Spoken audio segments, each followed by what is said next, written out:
Ini Puan Ruby, pegawai agensi kerajaan.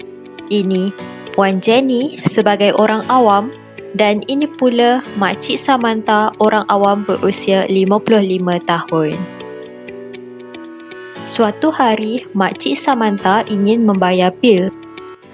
Selamat sejahtera Puan. Apa boleh saya bantu ni? Kalau boleh cepat sikit, saya ada hal lain. Selamat sejahtera, saya ingin membuat pembayaran untuk kompang yang telah dikenakan tak ada suaya sebanyak RM500. Okey, baiklah. Di sini kami hanya terima e-pembayaran sahaja. Saya minta maaf Cik, tapi saya tiada itu e-pembayaran. Bolehkah saya guna tunai saja? Puan tak baca ke papan di luar yang menyatakan hanya e-pembayaran sahaja diterima di sini? Puan sudah membuang masa saya. Puan tak tahu ke guna e-pembayaran? Ia lebih mudah. Ayo, saya minta maaf Cik. Saya tidak perasan papan tanda di luar. Saya tak tahu guna itu e-pembayaran. Cepat sikit Puan. Lain kali kalau tak tahu guna e-pembayaran, jangan datang sini. Pergi tempat lain, menyusahkan saya saja. Buang masa saya lah. Ayo, macam mana aku nak menggunakan e-pembayaran ini? Aku tak tahu apa-apa soal ini. Apa yang telah berlaku di kaunter itu? Nampak macam tegang saja. Baik aku pergi dan lihat apa masalah di sana. Mana tahu boleh bantu. Oh, masalah pembayaran. Tapi kenapa encik itu begitu kasar? Puan, mari saya bantu Puan. Begini cara penggunaan e-pembayaran Puan. Bayaran Puan telah diterima. Saya minta maaf ya sebab berkasar dengan Puan. Tidak mengapa, saya maafkan kamu. Saya harap kamu tidak akan mengulanginya lagi. Terima kasih Cik. Jadi, apakah itu e-wallet? Mari kita bincangkan. E-wallet merupakan satu pembayaran yang dilakukan secara digital yang selamat, mudah dan cepat.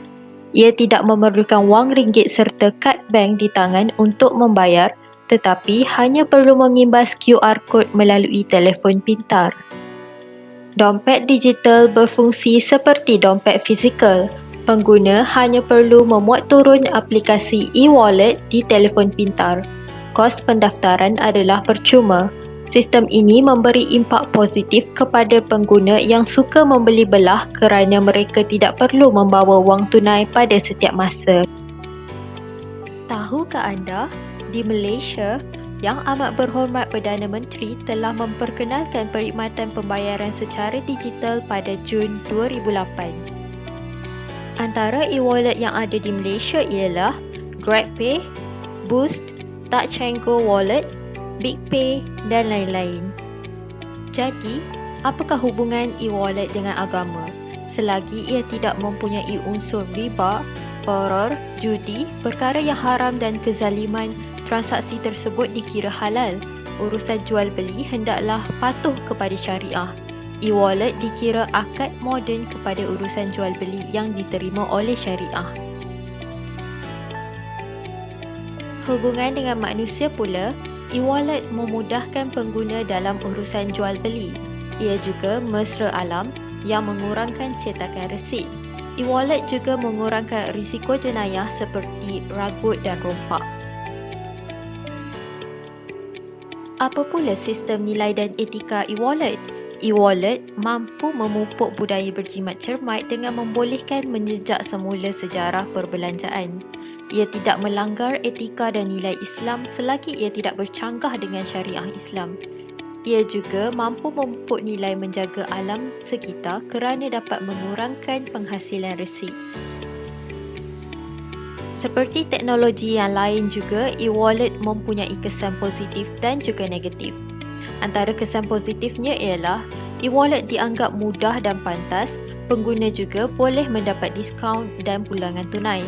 Ia juga lebih selamat. Antara kesan negatifnya pula, e-wallet boleh digodam. Sistemnya perlu dikemas kini dari semasa ke semasa. E-wallet juga memerlukan kos tinggi serta kelajuan internet yang tinggi. Maka secara kesimpulannya, e-wallet membolehkan pengguna membuat bayaran secara mudah melalui telefon mudah alih, Pembayarannya berkonsep counter-free dalam penyampaian perkhidmatan kepada semua pengguna. Pembayaran juga boleh dilakukan pada bila-bila masa tanpa terikat pada waktu perkhidmatan pejabat. E-wallet juga memudahkan ramai pihak dan tidak bertentangan dengan konsep syariah Islam. Sekian, terima kasih. Assalamualaikum dan salam sejahtera.